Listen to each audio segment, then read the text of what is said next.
What's up, guys? Welcome to Daily Dose of Reddit. This is your host, Zach, and today's subreddit is r/FatPeopleStories. Alright, this story's called Parent Struggles Effect on Their Oldest Child. Me. My parents have been obese my entire life, 19 female. From a very early age, I had classmates or neighborhood friends calling my dad fat, unaware of how rude that was due to their age, like 5 to 8. Ever since those comments started, I've been very defensive of my family and always spoken up about how that's not okay to say. It always made me so sad. I would go to my room and cry because it was so mean to say something like that about my kind, amazing dad. I remember when I was young, probably like 6 to 9, I would go back to wherever the leftover food from dinner was in secret and eat a lot more. I don't know why, I don't remember, but I definitely ate too much. My sister, 1.5 years younger, and I were encouraged to ride bikes and swim and stuff, but never forced because of their lack of interest in exercise. Which I don't blame because I hate it too.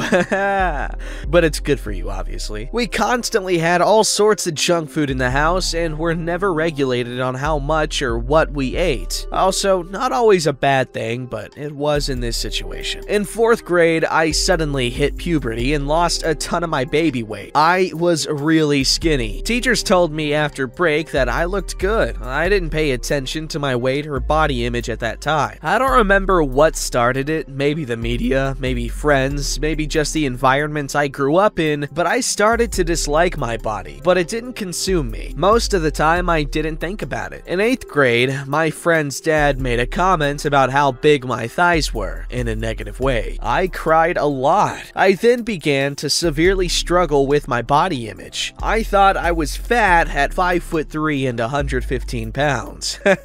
Butt fell off, I laughed too hard. But still, it didn't quite consume me or my life. Until my sophomore year, when I was bullied and began to binge eat. I gained about 50 pounds over the course of 6 months. Classmates then also bullied me for being fat. I transferred schools and began to starve myself. I lost 40 pounds fairly quickly, but I still hated myself. I was still fat. I had an insane amount of stretch marks everywhere on my body from gaining and losing so much so quickly, and that also hit me hard. It still does. On top of that, my little sister never once struggled with her weight or body image. She doesn't have depression or ADD and thankfully never developed an eating disorder. It's horrible, but I've always been so angry and jealous because of that. She didn't have to struggle like I did. She was the pretty sister. I had exes tell me that and then try to get with her after they broke up with me. She'd never let that happen, and she hated them all. It wasn't her fault, but I still felt so much hatred towards her. She didn't appreciate what she had been blessed with. She also became a vegetarian after high school, I think, or soon after. So she's had no dietary struggles either. Her favorite foods are all healthy. You can't gain 50 pounds from celery. I still struggle with emotional eating, especially being alone at college now for the first year and in the middle of a pandemic. I'm insanely insecure, depressed, anxious, and angry about my body and how I look and how I let it get to where it did/has. I still starve myself. I still occasionally throw up meals. I still occasionally abuse laxatives. My parents took that seriously, but when I went to my mom saying I needed serious help with binge eating, I got nothing. Overeating and undereating are both valid issues. I love my parents, and they've given me the most amazing, privileged life they could. I honestly wouldn't change it for the world. However, I'm not looking forward to watching them probably die before they should and or struggle with health complications as a result of their weight. I'm not sure what this post is anymore. A rant, I guess. I never really put it all into words. Weird. Oof. Body image issues are no joke, man. They suck because, you know, you're stuck with them. You know, you can never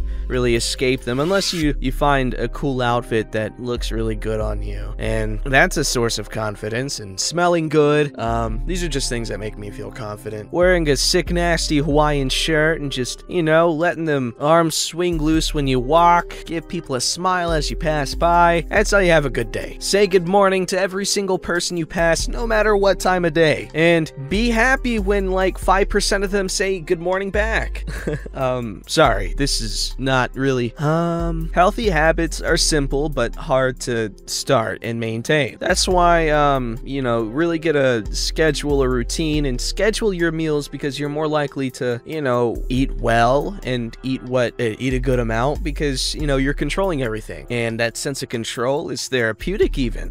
So yes, you can control your weight, you can control what you eat and when you eat it, and that will help you find balance within your life. That is my tip. A lot of people just want to rant. You can rant. You're probably not going to hear this, but I'm offering some, I'm sorry, I don't know. People don't like that. Alright, this story's called Anyone with Obese Parents Feel This Way? Okay guys, crazy stuff. Both these stories, first one was like 735 words, this one's 737. Both about parents being obese. What? Alright, Ski. I'm 25 and have had an obese father my entire life. Growing up, have any of you ever felt like your parents could drop dead at any given moment? Like you've always had this anxiety that their weight is eventually going to catch up to them? I feel like my earliest memory of him was always surrounded by the anxiety that one day he would have a heart attack and die. I knew being overweight/obese wasn't healthy, and as young as 4, I was desperately hiding food from him or trying to portion food to prevent him from overeating. I felt like I was the only one who really had this fear. None of the kids I grew up with or classmates had an obese parent or aunts. I have 2 brothers.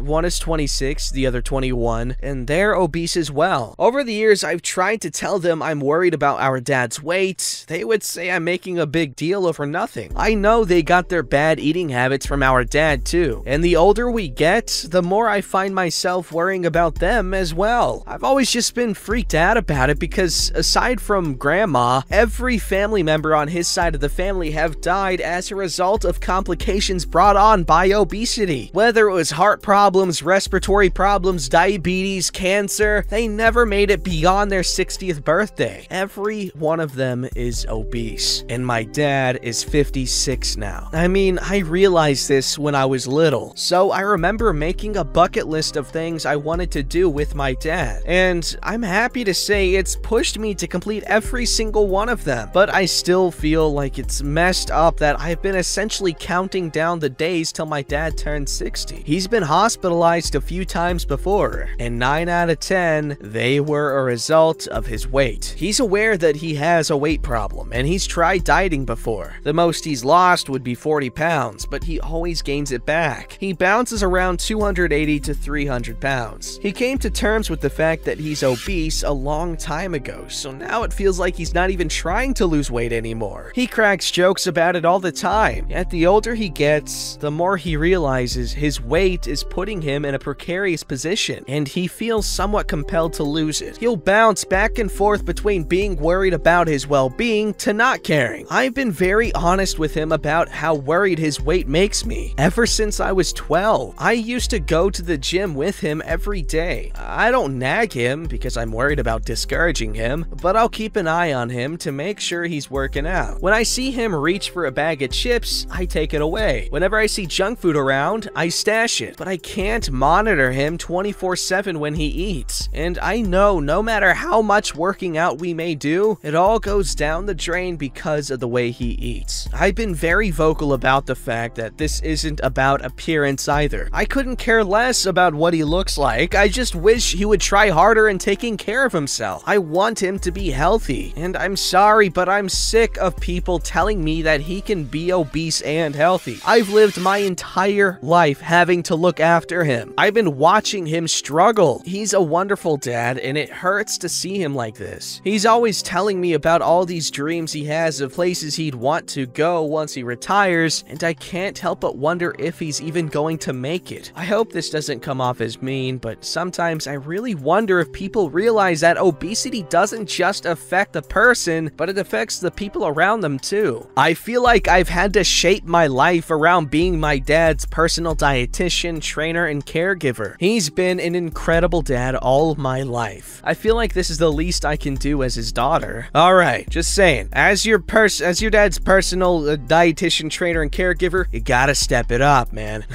I'm joking, of course. His weight is his fault alone. I mean, I don't want to say that. I don't know him, but from what I can tell, it's just his lack of, it sounds like just an unhealthy relationship with food. Oh, haha, Zach, very obvious. But, you know, some people view food as just a source of sustenance. Like, I know for a fact there are people on record saying that, like, oh, I don't even like food, man. If you could just give me a tablet every day, I'd be good. Like, my food tablet, just give me that, I'll be happy. There are people like that, like Captain Holt from Brooklyn Nine-Nine. I know he's a character, but come on, it comes from somewhere. But there are a lot of people, me included, who like to eat food as, like, a source of entertainment even, which is a thing, especially during a quarantine where, you know, it's very discouraged to go out and do stuff for fun. I mean, you know, social stuff, fun stuff that's in a city. You know what I'm saying? Anyway, food is more and more fun and appealing, especially to have it delivered like, wow, new stuff, it's cool, it's fun, yummy. So if you can just get them to not view food as, like, you know, comfort and all that jazz, then you're good to go. Easier said than done though.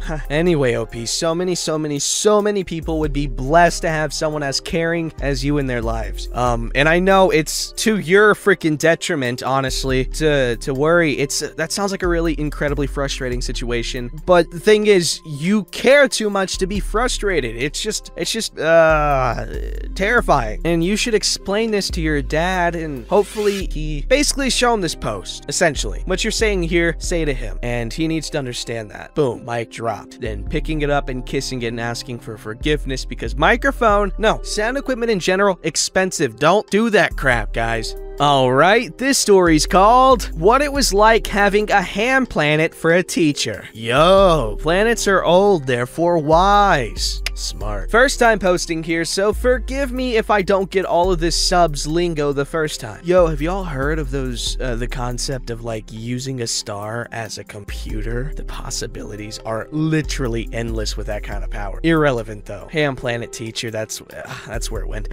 Back in middle school, we had a social studies teacher who I'll call Mrs. Ham Planet. A middle-aged white lady looking at least 400 pounds. She was the kind of person who seemed to strongly dislike their job, but would rather complain about it than quit. She was nice around us and all, but came off as seeming completely uninterested in actually teaching. I remember times where we'd spend most of the day reading over packets or watching a movie while she played on her phone. Oh man, I miss elementary school. Now, here's the thing about middle school junior high for me. I'm talking a lot. Middle school kids. They are savage! Our minds were so riddled with hormones that we turned to just about every means we could to lash out about our own insecurities and rebellion against authority. Mrs. Ham Planet, and you should still do that. Mrs. Ham Planet was no exception. Students, mainly boys, constantly teased her for her weight and didn't hesitate to start physical fights like throwing paper balls or flicking pencils. Jesus. Mrs. Ham Planet hated having to constantly walk over to the misbehaving students and often had to stop the lesson to catch her breath after scolding the students or sending them to the office. Basically, this was a no-win situation for anybody. Mrs. Ham Planet was too fat and lazy to teach properly, and class clowns took advantage of this whenever they could. I didn't participate in any of this. I was the anti-social loner who just watched it go down. If anything, I was frequently a target of bullying, and have had more than a few pencils flicked at me or wads of gum stuck to my head. Did you go to school in a city? This sounds like like a city kid thing. I've told Mrs. Ham Planet about the bullying, but she gave answers like, I'll keep an eye out. Or, well, I can't catch them every time. Either way, nothing changed. Little did I realize the worst was yet to come.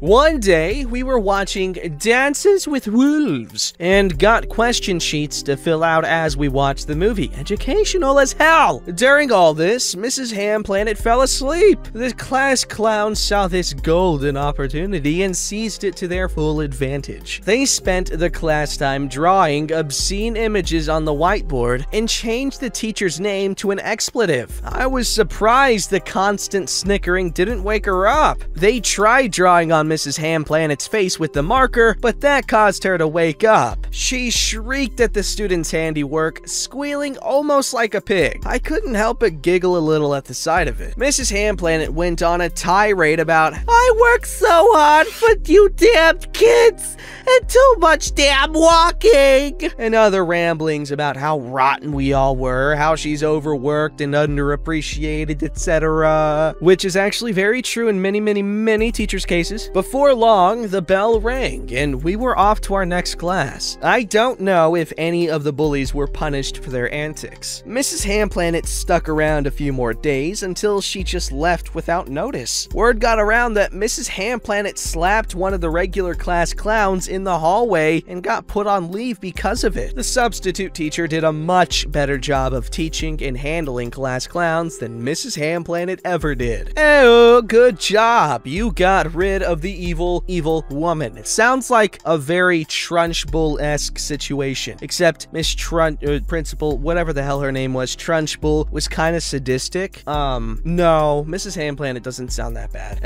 compared to Trunchbull, but a lazy teacher is a bad thing. Okay, that is 100% something to agree with. Okay, being a teacher requires you to be on your toes, all right? You gotta be there, man. If you're not there, you can't expect your students to be there, all right? That's just a flat out frickin' truth. And thankfully, I've had nothing but passion. Okay, not true. I've had lots of passionate teachers, some very hot ones, not relevant. I mean, somewhat, but you get it. All right, this story's called Former Ham Planet Friends Fat Logic. Been lurking for a while and thought posting would help me start to really put the shame I have for remaining this girl's friend for so long behind me. That was a sentence. I'd like to start off by saying I typically don't care about a person's body size, but please don't be delusional about what caused it. I don't have the best body myself, but I do know my slight overeating, lack of exercise, and food choices have made their impact and pushed me to 175 pounds for my 5'5" body. Though I'm down to 155, so yay me! And also, none of this is the reason we stopped talking, but more to show how instances where her delusions were greatly embedded in her. Here's the cast iron skillet. Ham Planet. There we go. Me, the oldest brother, middle brother, wife of oldest brother. So, Ham Planet, Harry Potter, Hewlett-Packard, could be a great friend at times, but also quite childish many times. And I felt like a reluctant babysitter. This sounds like someone's describing me. The worst issue is Ham Planet, Hewlett-Packard, Harry Potter would become obsessed with any boy who so much as blinked at her. One of which was oldest brother, as she also liked older men. Problem though, okay, I'm screwing myself up. Ham Planet never actually met oldest brother, and I refuse to ever introduce them as oldest brother is a farmer. And I'm not even joking, that is slipping out. Ham Planet is a city girl who cannot drive or really stand to be alone for too long. Not farmer's wife material. Also, older brother has standards, or at least I have standards for older brother. No, Ham Planet saw his pictures in middle brother's Facebook posts of his wedding. Ham Planet seemed to fall in love with older brother's teeth. Yeah, I was weirded out too. Ham Planet did all the usual fare, obsess about older brother, look at older brother's pictures continuously. Okay, let's call him Brandon, okay? Continuously, and asked me repeatedly to introduce them. I refused. After only a few months after the wedding, Brandon started dating who would become his wife, Wanda. Ham Planet would still make comments, but was distracted by other potential suitors, aka aka men who so much as glanced at her. When I told Ham Planet about Brandon and Wanda becoming engaged, Ham Planet was looking depressed and sad that Brandon somehow rejected Ham Planet despite never meeting Ham Planet. She then asked me if Wanda is skinnier than Ham Planet because it is all about the weight, that men are so superficial, and that is the reason she is still single. Not the simple fact that I refused to introduce them due to the potential embarrassment of her obsessive actions and their complete lack of anything in common, but no, she really liked his teeth, a fact she once even spouted to my mother. Wow. Well, guess what? Brandon actually used to be overweight, so he does not discriminate, but he needed someone who could be independent while he works sometimes 18-hour days. Not Ham Planet, who would freak out over not getting 100 texts each hour. So when he met Wanda, a woman who is actually larger than OP, but can run her own life and has actual adult qualities, I approved. But no, it was all Ham Planet's weight problem, something she claims is from her parents telling her to finish her plate as a child, not the mountain of chicken tenders she considers a decent-sized dinner. Let me know if you want more stories, as it only gets worse. Why would you want to share negativity, man? I don't get you guys. I'm kidding. Of course, it's a Schadenfreude. I hope I didn't pronounce that like a douche. But it's pleasure derived from one other else's displeasure. But me, frankly, I just feel kind of bad. You know, these heartless people, they get enjoyment out of it. Do you know how I know? Look at all those likes. All those likes, you filthy, heartless animals. I'm kidding. This is a funny situation. Wanda, no, not Wanda. Ham Planet, Hewlett-Packard, Harry Potter is delusional, as you might have figured out. But call me Captain Obvious. You know, my friends and I back in elementary school and junior high, we used to, I used to play a character with him called Captain Obvious, and like we imagined like a whole superhero thing where he would show up to the scenes of like something going on, like a person in a burning building. He would show up, fly into the scene, and he's like, "There's a citizen in trouble, trapped in a flaming building." And then everyone's like, "It's Captain Obvious." And he's like, "Hello, citizens. Anyway, she's in grave danger." And he flies away. He's invincible, by the way. He's basically Superman, but better, okay? And then everyone's like, "Thanks, Captain Obvious." But it's not sarcasm, it's genuine. They're genuinely thanking him. And it's a beautiful thing. You know what? People, Captain Obviouses, they need to be appreciated too, man. Sorry. You know what? I have a soapbox. I'm gonna use it, damn it. All right, here's this next story, and it's called Land Whale at Work Furious Over Not Getting Her Scooter. Popped in my mind of wall Martians. Just for context, I'm a fairly young guy who works at a grocery store in Connecticut. I'm used to seeing fat people, but this specimen must have been over 400 pounds. She wobbles into the store and starts complaining that she doesn't know how to work her scooter. I calmly tell her that I will get her help because I don't know how to work the scooter, mainly because I was temporarily placed at the front of the house to greet customers and sanitize their carts. I get someone else to help her, and I overhear complaining about me looking pretty while others helped her. The worst part was, after she finished her shopping, she once again needed help and started pointing at me and moaning that I was useless and did nothing. She may have been right, but what bothered me is that she was acting as if I should know more about scooters than her, even though she uses it to haul herself across stores every shopping trip. Ayo. Yeah, man, tell her. Too bad she can't hear you. Maybe she did. Maybe she's one of my viewers. And if you are, you should be ashamed of yourself. If you aren't, still, but for different reasons. Obviously, because you're not watching this. Anyway, thank you, OP. You are helping people out when they obviously don't deserve it. Which is admirable. I admire that. That's why I said it was admirable. Don't forget to like, subscribe, and hit that bell to never miss an episode.